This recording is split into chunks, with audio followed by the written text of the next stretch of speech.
in this second webinar.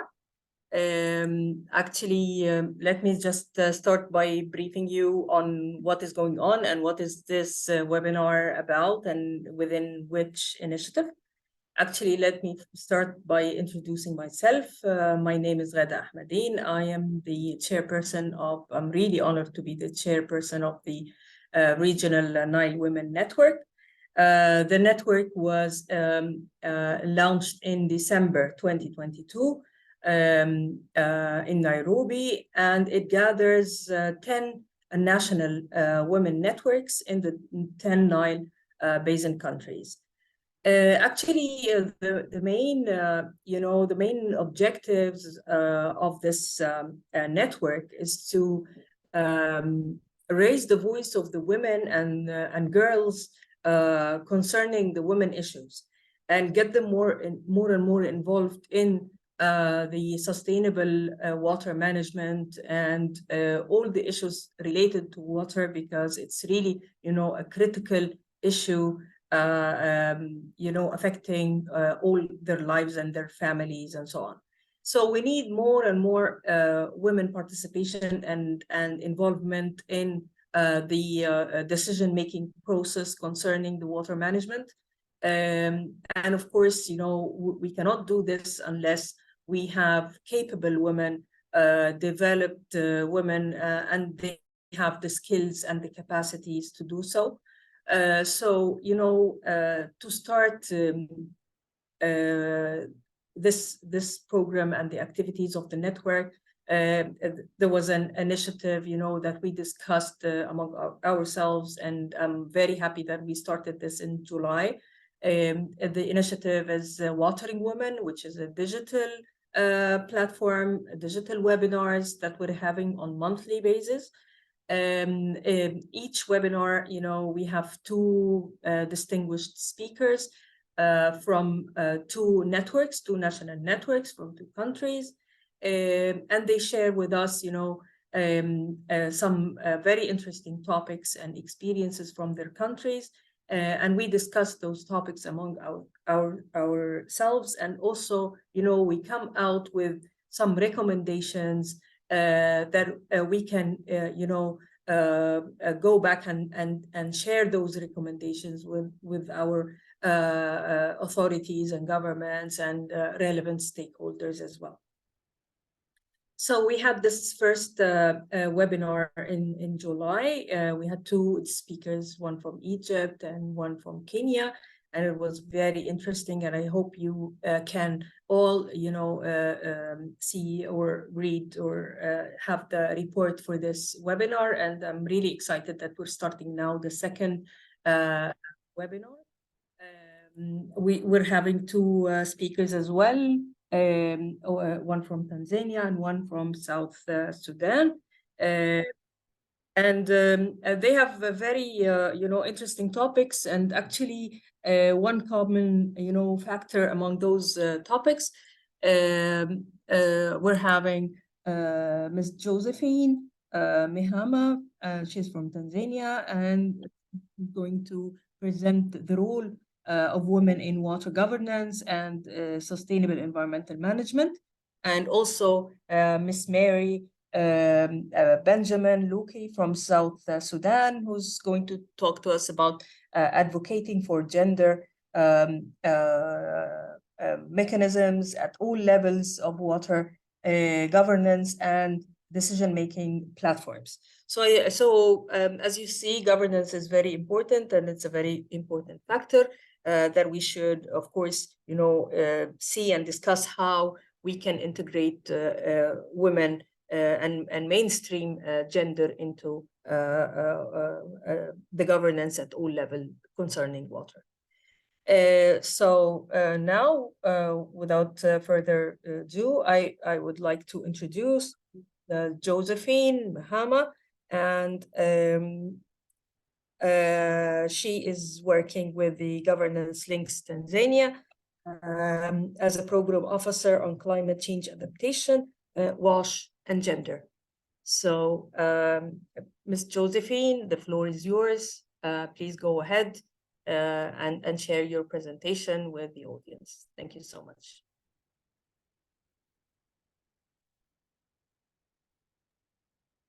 Thank you so much, Ms. Chair. As you introduced me, my name is Josephine Mihama from Tanzania. I'm so excited to participate in this webinar because now we are facing the challenge of climate change adaptation, and water is being one of the elements which have been affected. And we see in each challenge, women are the most vulnerable to these changes. But now we are facing this culture and norms, especially in African continent. Still, women are not that valued that much as they can take charge. So it's a challenge. And then when we come to see that they are most ones who are being affected dearly with this climate change and water. I'm very honored to speak today, especially that I'm a woman and I come from this Lake Victoria Basin. We face this challenge every day and we are still struggling to see how we can push ourselves as women to take charge, to be in control, because it's true that the women are suffering from all these kind of impacts, and still our culture and norms are still not supportive to give them the chance. We are always talking of empowering women, but these are still in just talking, not in the action. So I will have my brief PowerPoint. I'll go through it, but mostly we'll be discussing a lot. So I'll share with you my outline for this presentation. So I'm going to talk about five to six. First, I'll discuss the departure points of gender inequity and narrative about women in water and environment management. Then women professional examples for water utilities, space for transformation, roadblocks and opportunities. Excuse me, Then, Madam Chair, can you share the PowerPoint? I think Josephine, can okay. Chair share your PowerPoint? So you want me to share it from my side? In case Josephine is in a difficulty to share it. So Josephine, would you like to do it from your side, or shall I do it? Oh, I'm trying to share it right now, but you can do it if it's easier on your side. It's okay with me.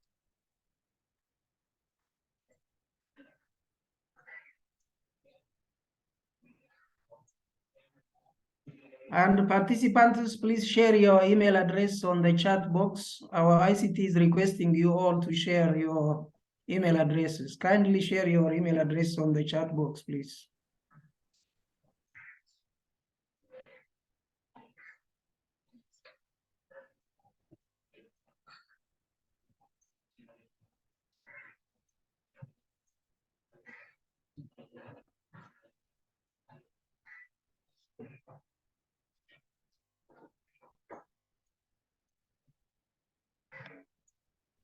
Hello? Yes. Yes, we can Yes, see. it's on the screen now, right? Yeah. Yes, Yeah. yes. Thank you. Okay, Thank you. so please go ahead.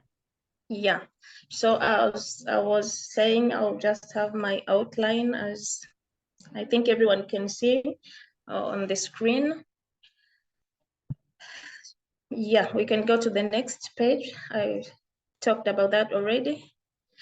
So gender inequity. Our community, as I said earlier, are still trapped in bias socialization. That women are mostly confined in informalities. Women were not as well recognized in a formality way.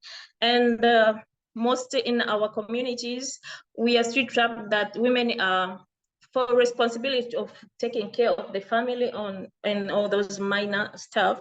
But in reality, we see the power of women, but they are still not recognized, especially by men in our community. It's very sad because now you can see in this struggle of economy, trying to improve services, especially on water, women are still traveling so far to go fetch water, but yet our traditions, they are not seeing that. And we are living in the world that we see for women to suffer, it's okay.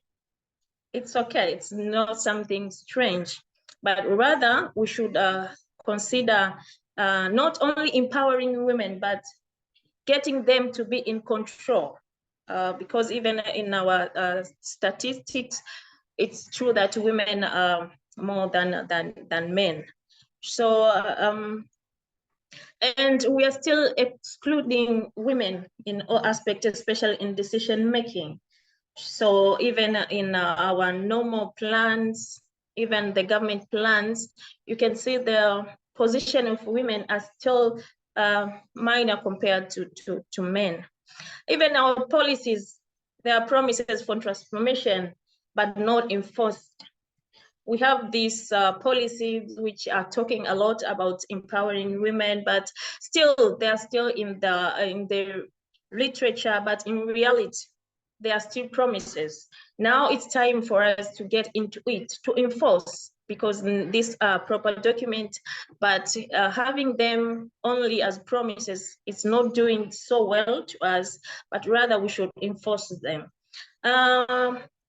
Even in organizing, we always exclude and end up fatigue, because we always saying that women are empowered, women should be empowered, women should be empowered. This become like a normal talk. Then women get fatigued and they see that there's no moving. We are always told that women can do this, women can do this. So it will be well to enforce this than more talking, getting the women to get tired and just lose hope. Next.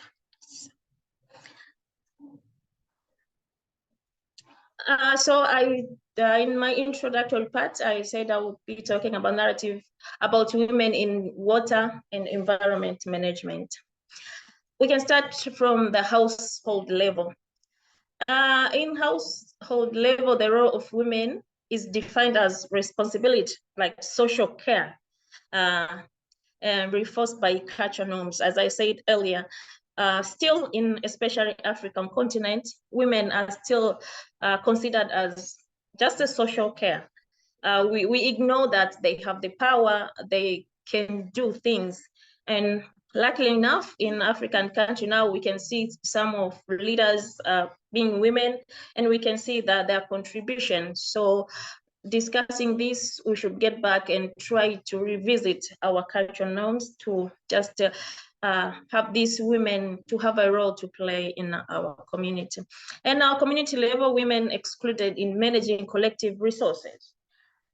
Still, we have this problem, especially in our side, that women cannot manage collective resources because we still don't believe that women can do this, therefore absence in strategic position. You can even take example in those strategic position, men are always there, but the reality that we have to give chance to the women, taking regard that they are the one who are suffering a lot, and they have the power, because we have been talking about this women empowerment for years now.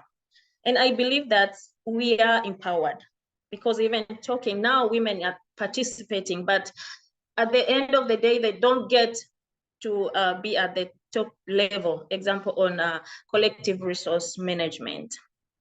Efforts to address barriers focus on reducing burden. We still take women as, we feel sorry for them. Just we give them chance because we feel sorry for them. But it's not, this is not the time to feel sorry for women, rather to believe in them and to let them handle this managing status in our community. Even in institutional level, police,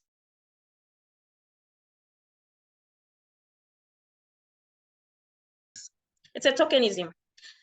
Women just to participate, but we don't get them to be in control. No, we can participate. We are planning this. No, we are just telling the number of women were this much, the number of men were this much. That's not enough, but rather we should encourage to be in control. Even a national basin or transboundary incoherence policy, you can find even this region that we are sharing, that even our transboundary, we have this in, we don't have the harmonized the what we call this, even you can say in Kenya, they have their things for women in water. In Tanzania, we have that. So it's still is a barrier for women to rather participate much. But if we could have the coherent policy for community and women in general. Next. So this is just an example for a women professional in water utilities. Women are professional, we can still find that an example, we just for attraction and recruitment, but we don't really give them the chance for advancement. That's just an example. Next. This is another example for women professionals in water. This is the underrepresented World Bank report of 2019. You can see the average share of women in utility. That's only 18% of utility workers are women, and then 23% of engineers are women, and then just 23% of the managers are women. You can still see the number compared to men, so still women are just far behind in this water management. So another thing is just the space for transformation and roadblocks and opportunities. We still have these roadblocks. For example, as I said earlier on, social norms are still stereotypes. Power skilled, evidence is too generic. These are one of some of the obstacles. And occupation segregation, as I showed the example, we are still having a lot of segregation. Women are not given the chance, especially in this decision-making organs. Then critical mass for transformation. We are still, I don't know, we are still living in the era of not believing so much in women, rather in men, but maybe it's about time to move from that. And women rights organizations are fragmented, but we still have opportunities that investing at organization, community and local governance levels, then role models working together at all levels, because now we have, as I showed in the example earlier, that we have some percentage. We're not saying that women are not there at all, but just the percentage. So we should look real hard on these role models working together in all levels, just to pull other women to be in those positions. Because now we preached a lot about women empowering. It's getting tiresome. It's just all women empowerment. But now those one who are empowered, they have the responsibility of pulling others just to join forces, so that we can sometimes stop talking about women empowerment, rather women being in control, women being in planning and decision makings. And effective use of evidence to influence at all levels. So we have the responsibility that we are doing something, so that can be evidence-based, and even that we are talking about us being in the decision making, we have the evidence that if we are given this chance, we can do better. Using outreach campaigns, crying for space for control and accountability. I believe as women, we have the strength, but if we work together, from those our role models and us who are trying to do campaign of women empowerment, we can come united and work and show the evidence, so that the community can start accepting that women can do as well as men, or sometimes better than men. Next. So before I do the conclusion part, I think now we are seeing the role of women especially in water management, because even in our, I'm from Great Victoria Zone, Mwanza region in Tanzania. So we are even now starting to see women that they are not waiting for someone to push them to do things. So they are starting slowly, but they are doing that. So it's a responsibility for us, even in, especially in the women network, to amplify their strength so that we can generate this evidence and prove that we can do this.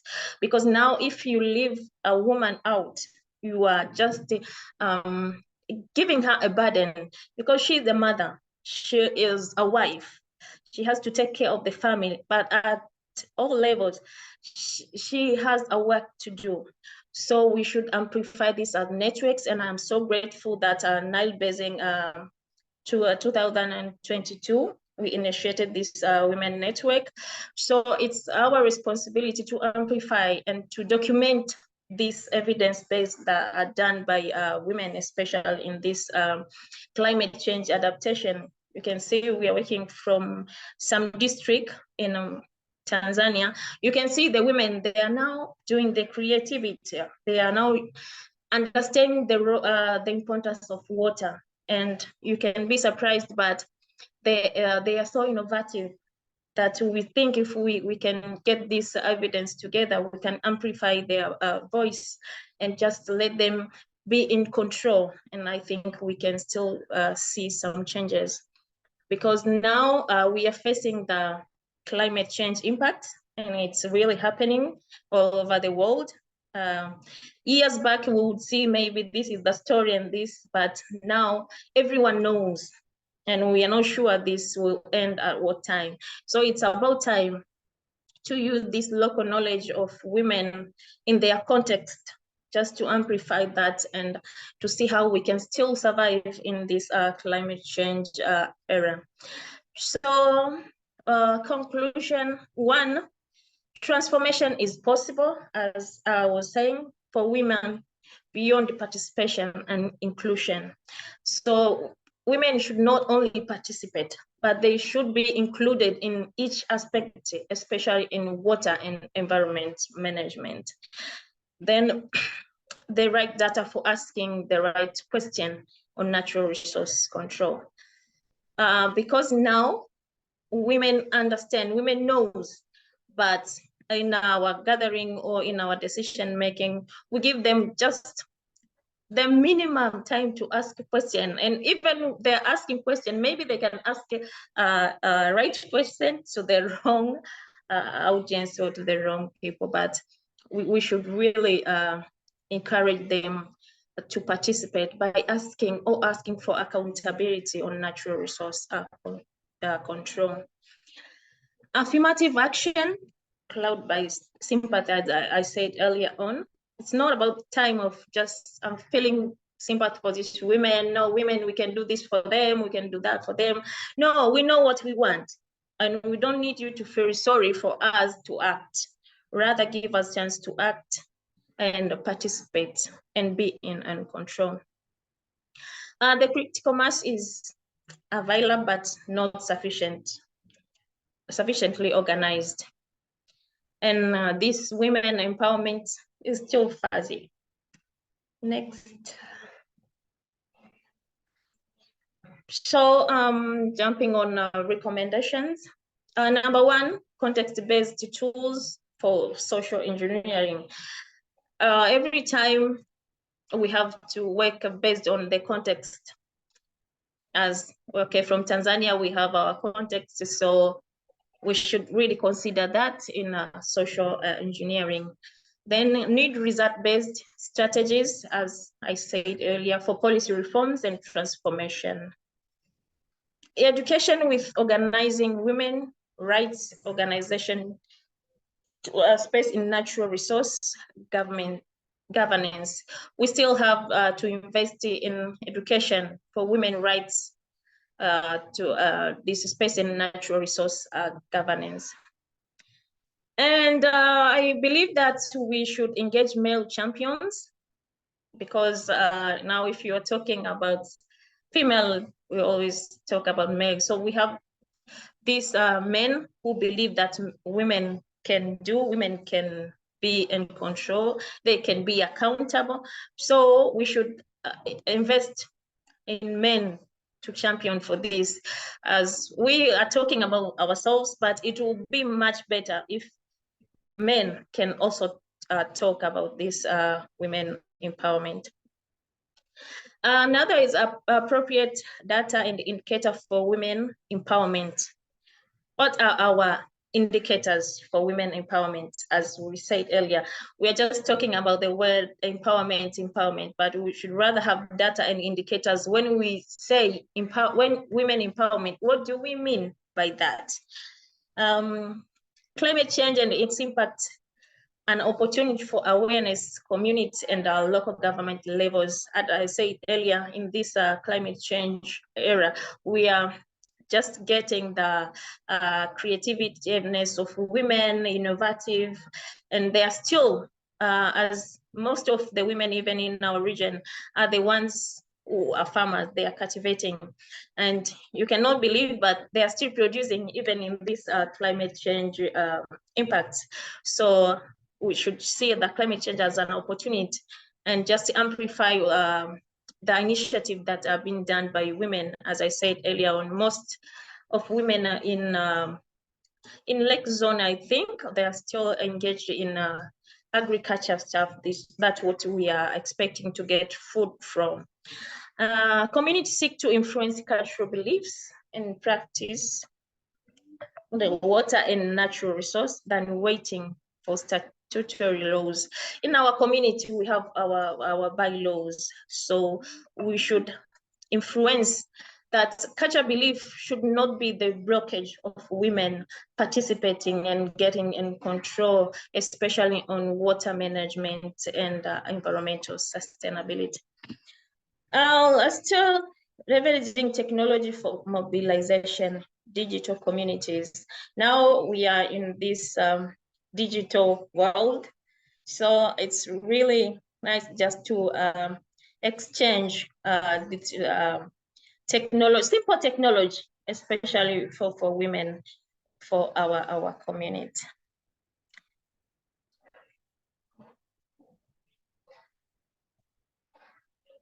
So thank you very much. That was the short presentation I prepared.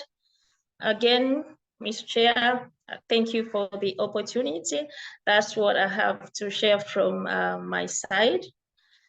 Thank you. I'll be waiting for questions and comments.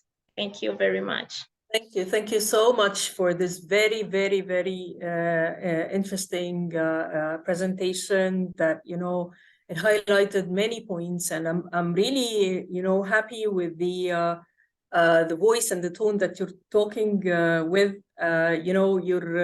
You're taking this, very optimistic that all the, we do not need really to just say empowerment of women, and because women are now, they're having skills and capacities that can enable them to be in decision-making processes, but they need the chance and the push through their governments and the decision-making process. And your presentation, it hit some very, very interesting points on the local knowledge and the education, and also, having some indicators, which is very, very important. Yes, I totally agree. And of course, the transformation into the digital world now, and how women could benefit from this. So I would like really to thank you, and I would like to give the chance to the participants to raise some points and some comments, and if they have some questions for Josephine as well. Thank you so much. Okay, thank you. Okay.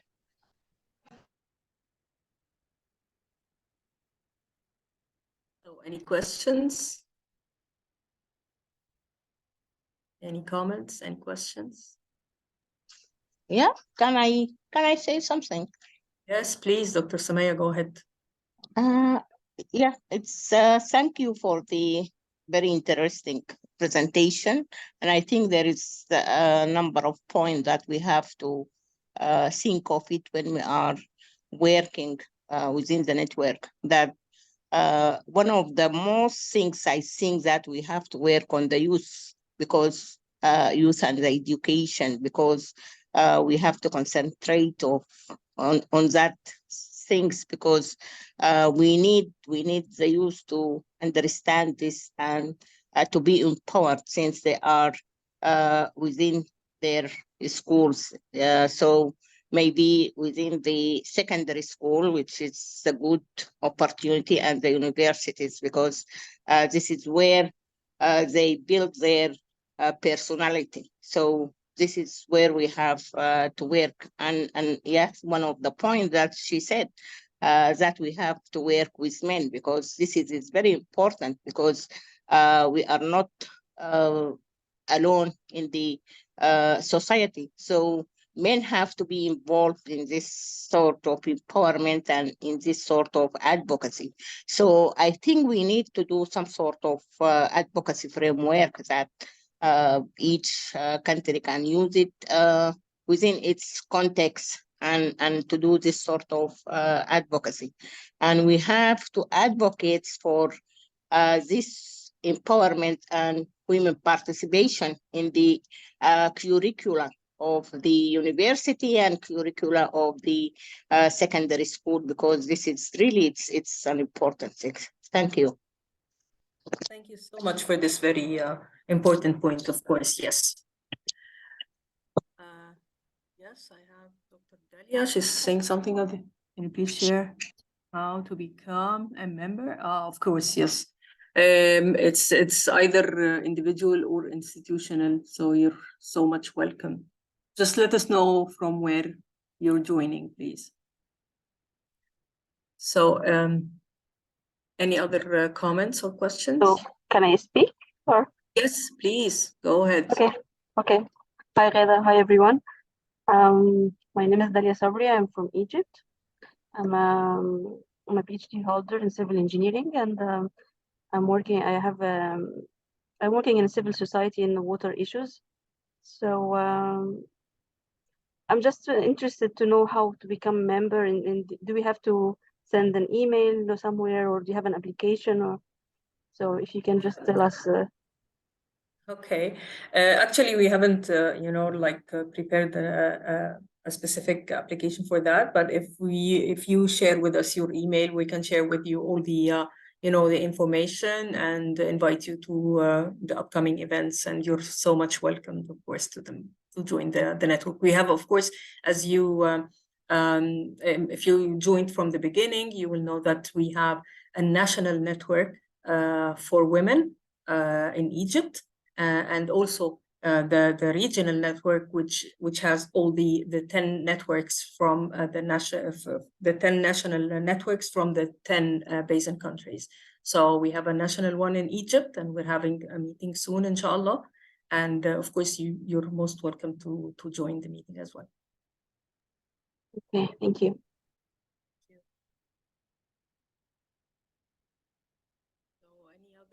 Comments to Ms. Josephine? No? Okay. So regional manager, have you contacted Mary? I sent her an email this morning.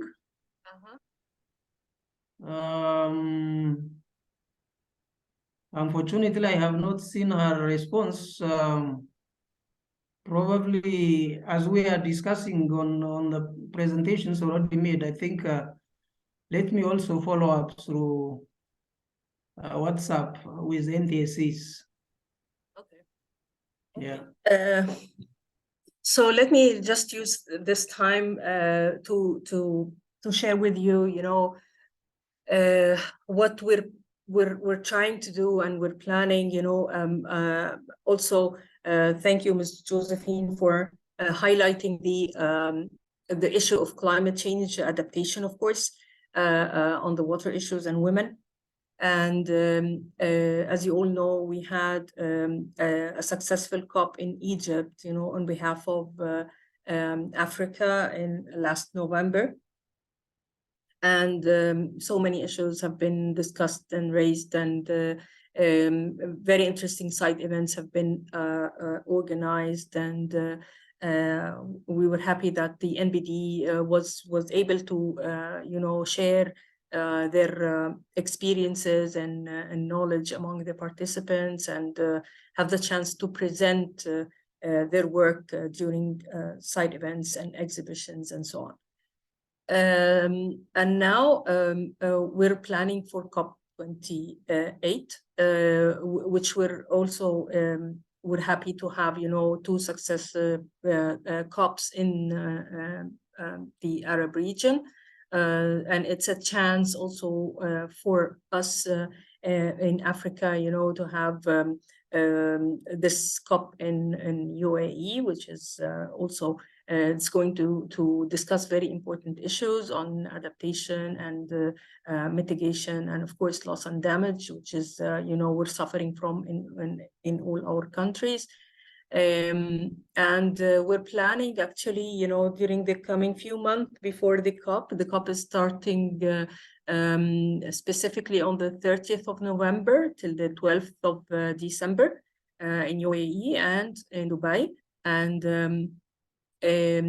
we have also submitted, to organize some side events there, and hopefully the Secretariat will accept them. So we will have the chance to present, also the work done in the Nile Basin through the NBD and through the network as well. Also, we're planning through the organization in Egypt to have 3 regional webinars to discuss some of the very important issues, to come with recommendations and a statement on behalf of the civil society to be shared with the negotiators and the delegations and so on. So I'll be sending you all, the invitation soon for the regional event. It's going to be virtual, of course, and we'll be more than happy to have you to share, of course, your views and discuss on the issues to make sure that the messages are clear and representing our communities and meaningful. To be shared with the delegations of your countries, and to make sure that the civil society organization has a voice and is pushing for what the communities needs at the COP. So and I really encourage you through your organizations as well, to try to communicate and contact the negotiators from your countries, and try to deliver some messages on behalf of your networks, your national networks for women, and make them know what you're doing on the national level. Because if we're successful, to have the gender mainstreamed in the negotiations, this would be really constructive.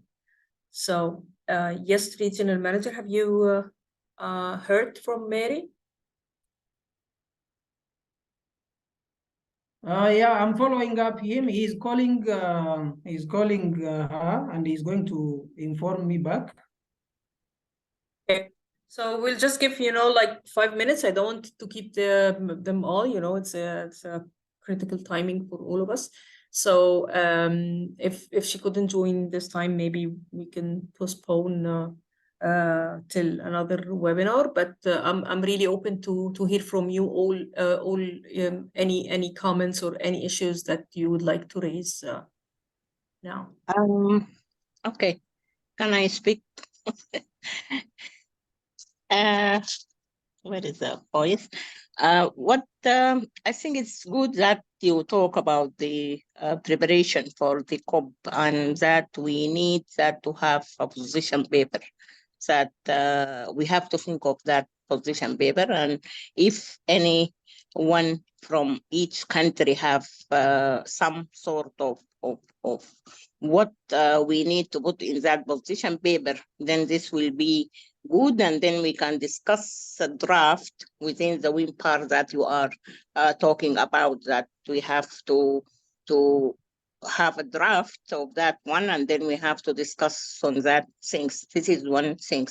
The other things, I think we have to see who is going to come for the COP, and then we have to see what sort of activities that each one have to do, and to distribute the roles of each one to do that thing. So it's will be good that we can, and then we can reach other organizations like PACA, all those things that we can link with them and to work on that issues.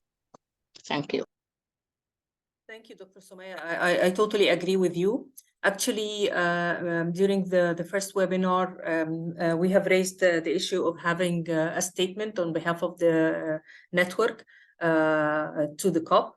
So yes, I totally agree with you, and we can work on a statement, but we should, ask all the national networks, based on their challenges and their situation, they can prepare, some of the messages, and we can just gather them and try to have a common message for the network.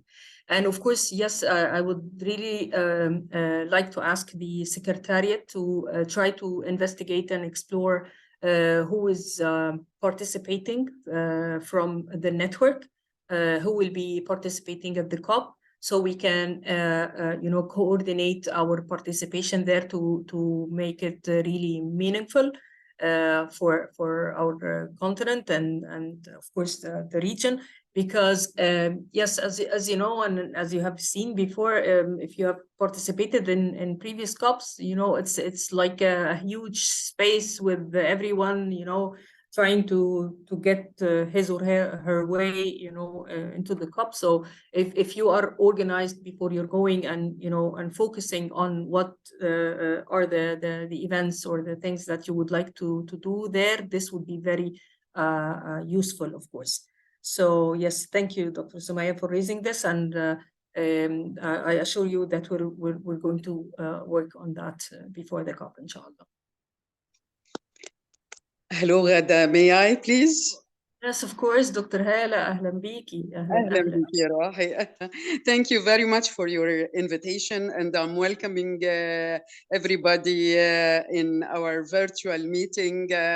I know we are among very strong women from Africa, and I know we can all do a difference in the world's life.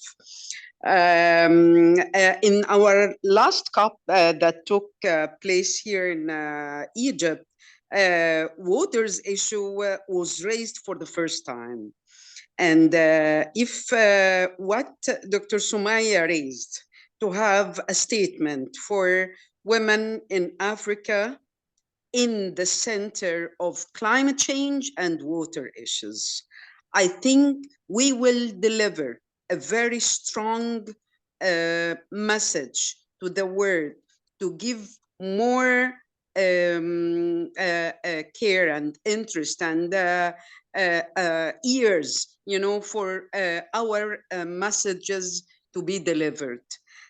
So I'm encouraging everybody to Ghada, to write a statement about women in the center or in the heart of climate change and water. That would be a great progress. And definitely we can have lots of achievements on the file of women empowerment in water section. We're talking about academia, we're talking about executives, we're talking about farmers in the villages. Women are doing it all. And we all used to say feminization of agriculture. So our main resource in doing our work in agriculture is water, of course. So I think we can all together do something distinguished for our communities and our respectable countries. Thank you, Ghada.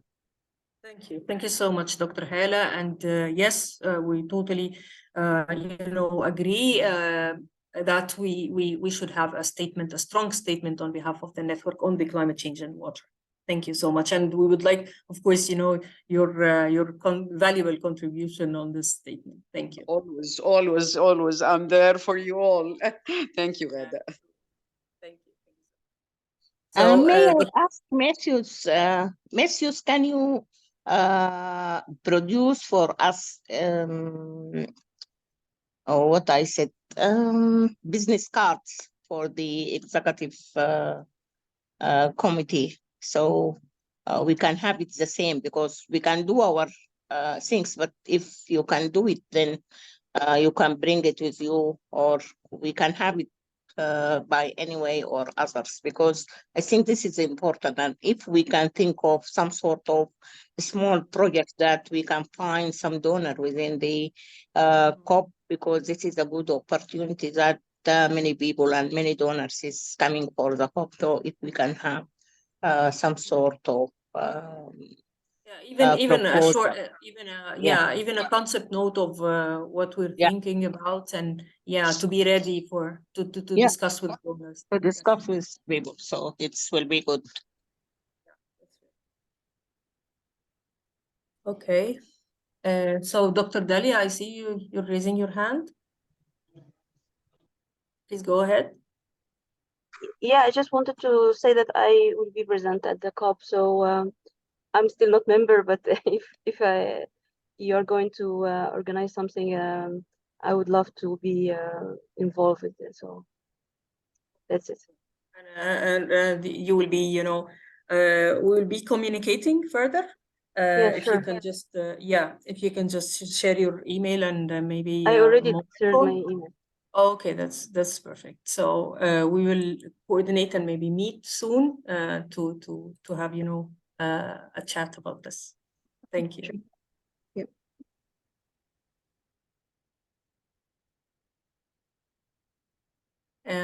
Anyone else would like to have any comment on the issue or any other issues to be raised? So let me ask you a question, please. Well, do you think that, do you have in mind any specific issue that you would like to see in our future webinars? Because, when we started this initiative, actually, we asked the national networks to nominate 2 speakers or 3 speakers from the networks, from the experts, building on the expertise that we have or we already have in the national networks, to nominate speakers on different issues of water and other issues related to water, like agriculture and local knowledge and so on.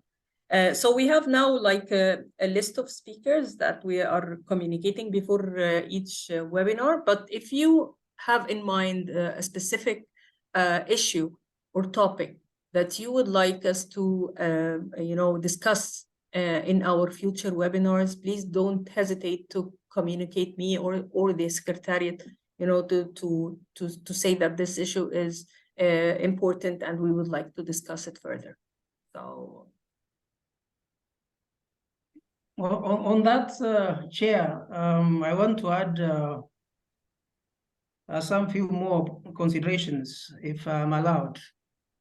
Yes, please go ahead. Thank you for that. Yes, that was the direction we received. We collected CVs, 2 CVs from each country, from the volunteering speakers. And also we received suggested topics by the speakers themselves to speak on. So what we are coming up in each digital webinar, especially in combining the speakers, is based on the topics that we have received from the speakers themselves. The direction we were going is that we started from the global perspective, on the global views, on the global legitimacy and recognition of the role of women in water resource governance and management. If you have seen the topics that were presented in the first webinar, they were from the global perspective on sustainable development goals, especially on goal 6 and the role of women. And the second speakers was also related to that. The 2 topics we selected for today's webinar is also related to the role of women as viewed and legitimized by the global community. For instance, the one presented was on role of women in water resource governance and sustainable environmental development. This is directly in line with the 1992 Dublin Principle, which says women play central part in the provision, management, and safeguarding of water. So that is directly aligned with the 1992 Dublin Principle on water and women. So once we exhaust those global perspectives, our direction was that we will move to the continental legitimacy and recognition on the role of women in water. Like what is it in the African Union Commission? What is it in the AMCOS document? And then we will come back to the basin level, and then we will zoom down to the national policies and actions. That was the direction we have been moving.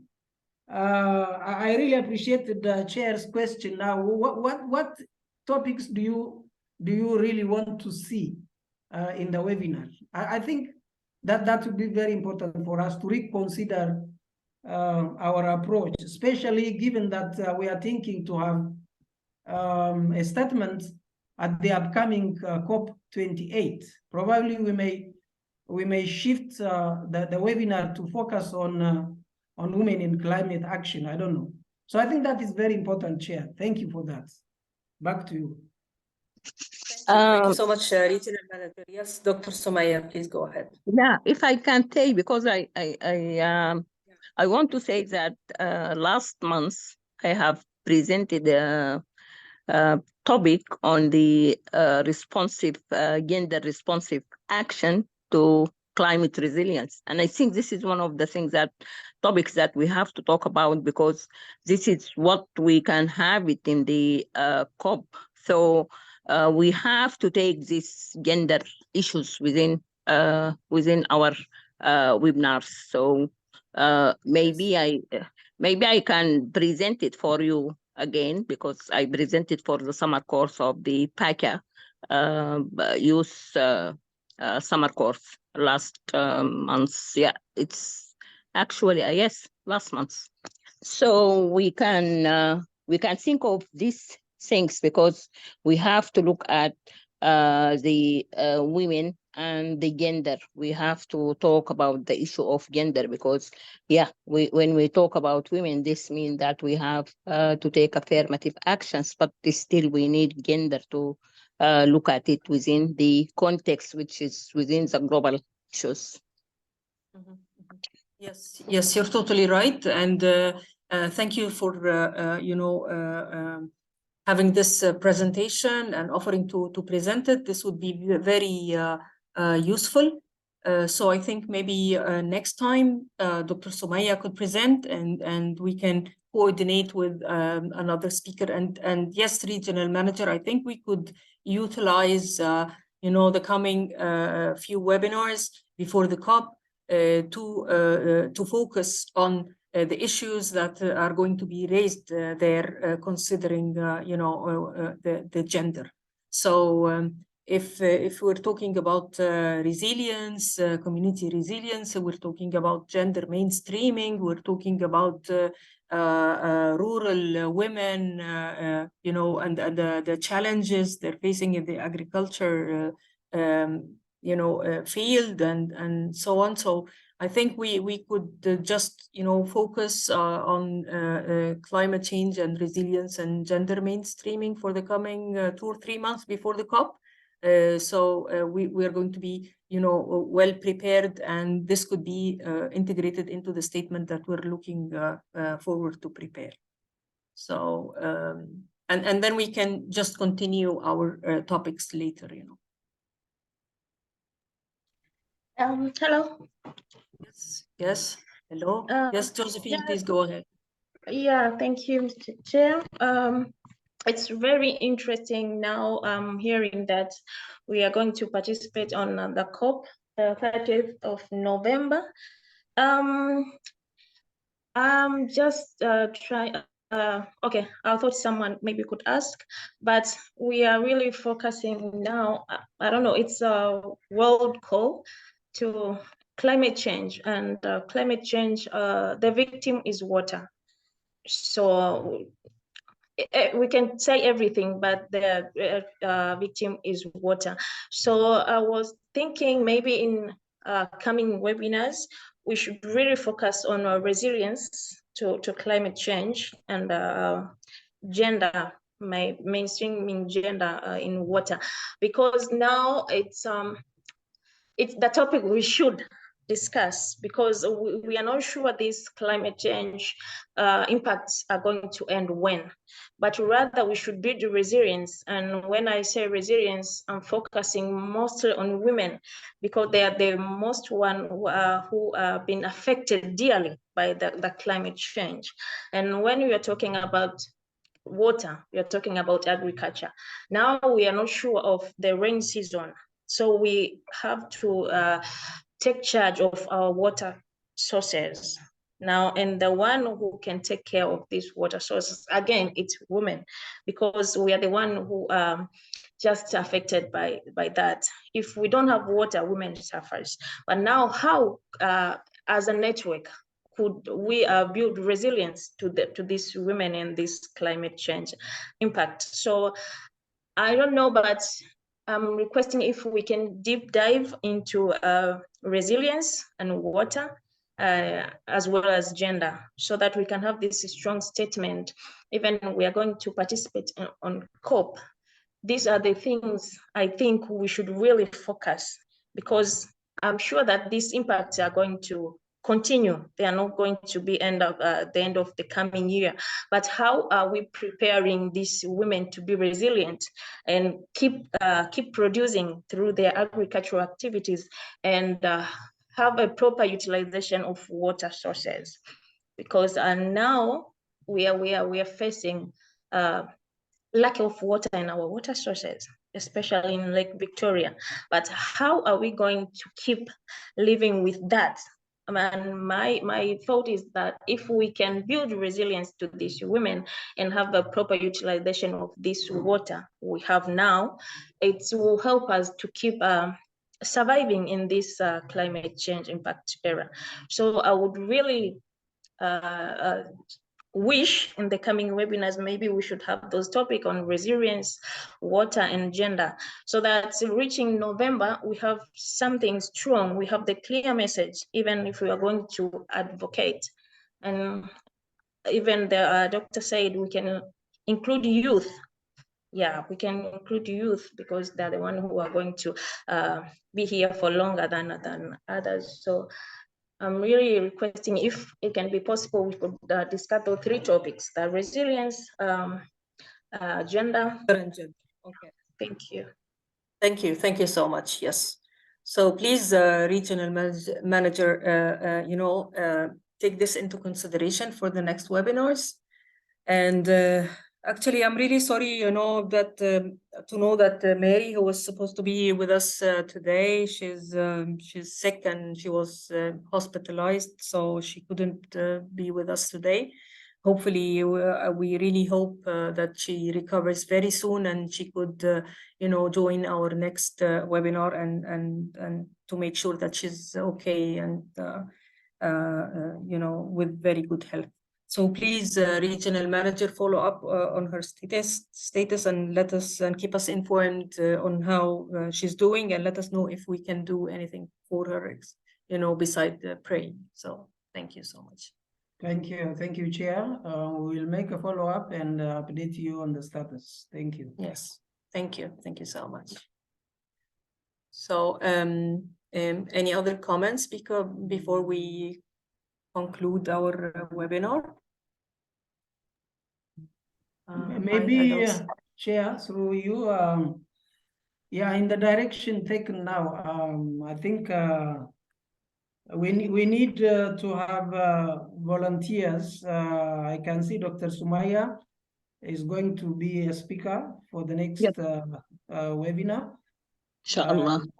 Inshallah, on the topic related to gender and climate and water. So we need one more volunteer to speak, I think, so that we will have a very good and engaging webinar. So we need a second volunteer to speak. Thank you.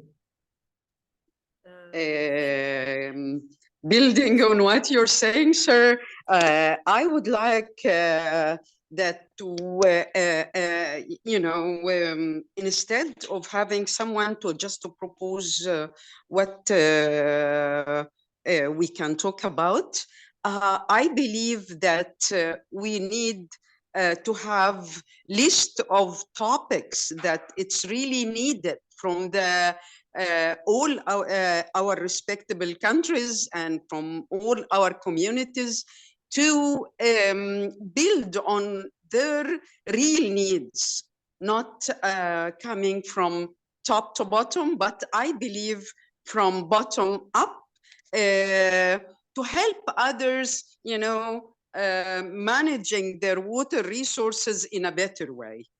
This is my suggestion, and the whole thing coming to you. Thank you. Thank you, Dr. Hala. As regional manager has mentioned before, that we have already collected some of the very interesting topics, and we have a list of those topics as well, and we can go back to revisit those topics and maybe you know, request all the heads of the national networks to present some of the topics that really comes from the grassroots and from you know, what women needs on the ground, of course. Thank you so much for this suggestion. And I think now, you know, the topic that we're talking about resilience and water and gender in the context of climate change is a very important topic that it's affecting all the women in our, you know, communities in Africa. So yes, thank you for this suggestion, and we are going to follow up on this.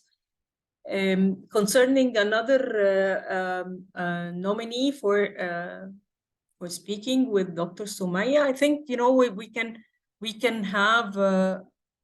I think regional manager, you can revisit the list and maybe go back to the network again and you know, explore you know, another country that would like to present an experience from